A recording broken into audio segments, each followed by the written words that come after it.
I want someone to represent me with their heart and their beliefs, not their party allegiance. I also believe in the observation made by French lawyer and philosopher Joseph de Maistre, who famously said, "Every nation gets the government it deserves." That observation seems particularly pertinent at this time in our history. There are some crazy things going on in this world, and I hear people in conversations in cafes and dinner parties saying, "What is going on? What is happening to the world?" Obviously, I'm not referring to the Robertson electorate in particular, but the evidence seems clear to me that we're pulling further apart from one another rather than coming together. I see more division than unity, more self-centredness than consideration for the whole. There are many reasons for this, and there are scholars much better placed to discuss this than me, but surely two-party politics must be contributing to this polarisation. Two sides, always in opposition. Our world is not as black and white as that. We seem to be losing touch with the obligations we have to each other as a community, and instead we seem to be taking the default position of the ideologies of one party or another, who by default must always follow the position of their party. So true representation is slipping further away from us. Which brings me to David Abrahams.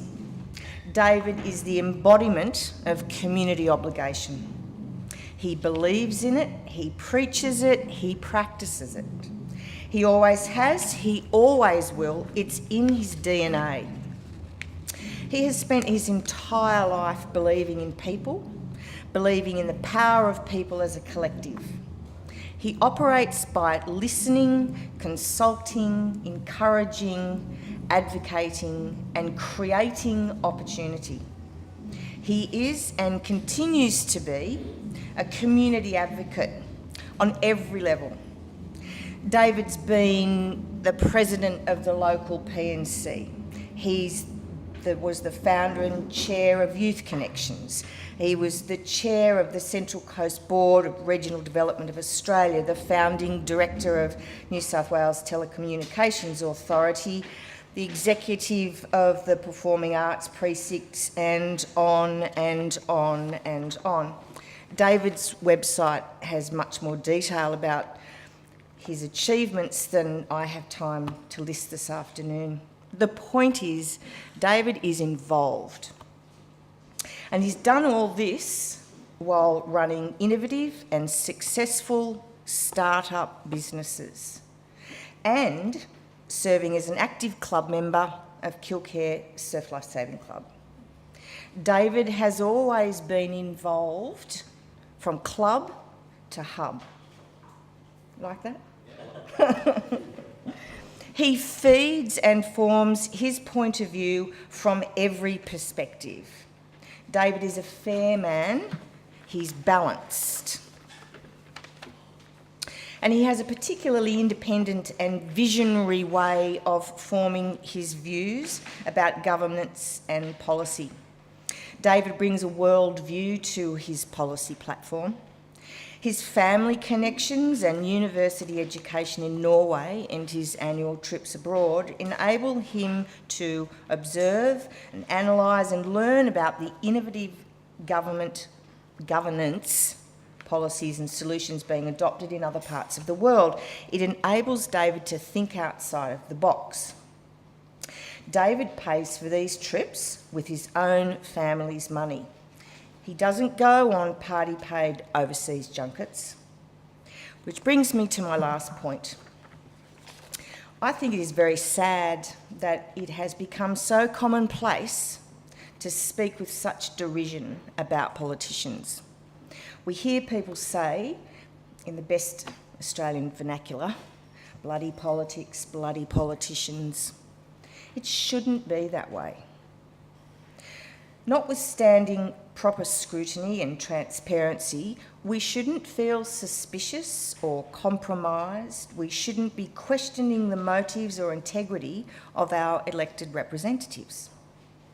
Referring to my earlier point, party politicians are often placed in a position where they are forced to make decisions based on the nature of two-party politics rather than based on the needs of their electorate. Now, don't get me wrong, of course we need party politics and we need politicians, and we need people who understand the political system and the law. But there is a very important difference between a career party politician and a person who has chosen to enter politics with years of experience as a social activist and community advocate. David is the latter. An independent thinker with a genuine and optimistic belief in the future of the Central Coast. I'm not here to talk about each and every one of David's policies. It's up to you to read and critique them and form your own opinion about whether or not he has a valid vision for our electorate. I believe he does. But a man that I know gets up every morning and he cycles to Kilcare Beach, and then he runs the length of it at dawn.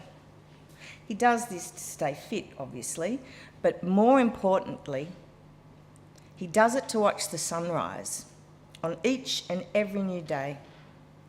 David is by nature a truly optimistic person. David is so optimistic about the future of the Robertson electorate that he has given up his personal business commitments and the income that comes with it to stand up for us, independent of party politics. He has chosen to represent us. His policies are the evidence that he understands the needs and the potential of the Robertson electorate and is putting our needs before his own. That is an incredibly honourable thing to do. If Robertson gets the government it deserves, David Abrahams should be our representative, and I believe we deserve David Abrahams. Thank you.